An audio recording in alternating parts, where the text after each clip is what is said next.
Hi friends, welcome to Mahathi Sairam channel. పురంజయుడు ముక్తిని పొందుట.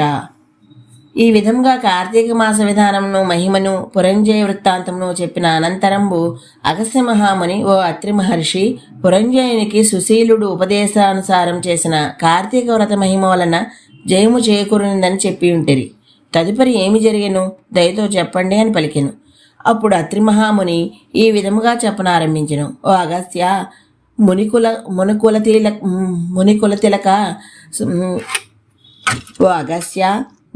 తిలక సావధాన చిత్తుడవై ఆలకింపుము.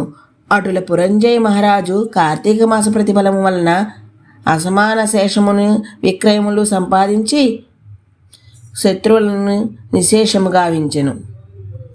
అనంతరము పూర్వము వలేగాక మిక్కిలి ధర్మజ్ఞుడయుండెను. న్యాయమార్గమును పరిపాలన చేయసాగెను.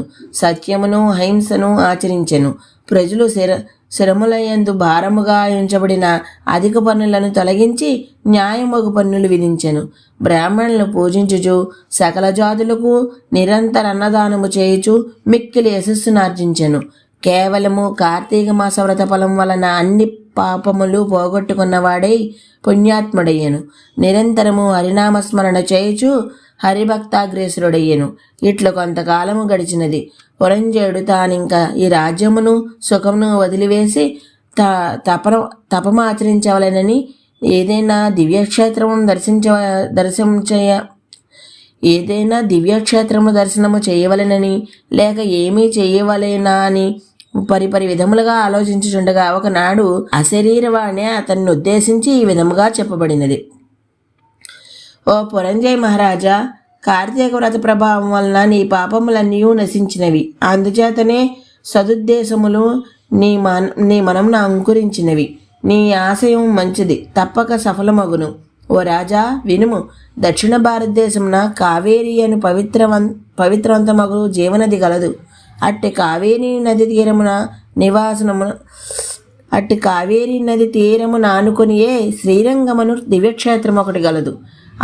అది భూలోక వైకుంఠమని పేరుగాంచినది. అచట గల స్వామి శ్రీరంగనాథుడు. శ్రీరంగనాథుడు భక్తుల పాలిట కల్పవృక్షము. కావున నీవు వెంటనే శ్రీరంగ క్షేత్రమునకు వెళ్ళి అచట స్వామిని పూజింపము.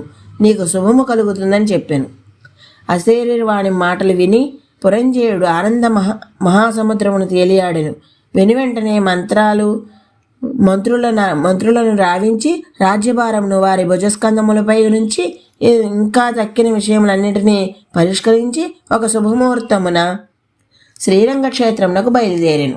మార్గమున గల అనేక జీవనదుల యందు స్నానములు చేయుచు క్షేత్రములను దర్శించుచుండెను. మహానది యందు స్నానము చేసెను. కోణార్క్లోని సూర్యభగవానికి వందన సహస్రములు అర్పించెను. పూరీ జగన్నాథ స్వామి ఆలయం దర్శించి ఆ స్వామిని వేణోళ్ల భక్తిభావన కీర్తించెను. సింహాచల క్షేత్రమును శ్రీకూర్మ క్షేత్రమును దర్శించి ముచుకుందుడని మహర్షి ఆశ్రమమును కొన్ని దినములుండి ద్రాక్షారామేశ్వరం క్షేత్రమును చేరెను. ద్రాక్షారామమున వేయించేసి ఉన్న భీమేశ్వర స్వామిని దర్శించెను. పవిత్రవంతమగు గోదావరి నది యందు స్నానమనరించి తర్పణములు విడిచెను. ఇట్లు దారిలో గల అన్ని పుణ్యక్షేత్రాలను దర్శించుచు కొన్ని దినములకు శ్రీరంగం చేరెను. నిత్యము కావేరీ నది యందు స్నానము ఆచరించుచు శ్రీరంగనాథ స్వామి ఆలయమునకు వెళ్ళి స్వామిని భక్తిభావంతో కొలిచి ఉండెను. అతనికి భక్తిని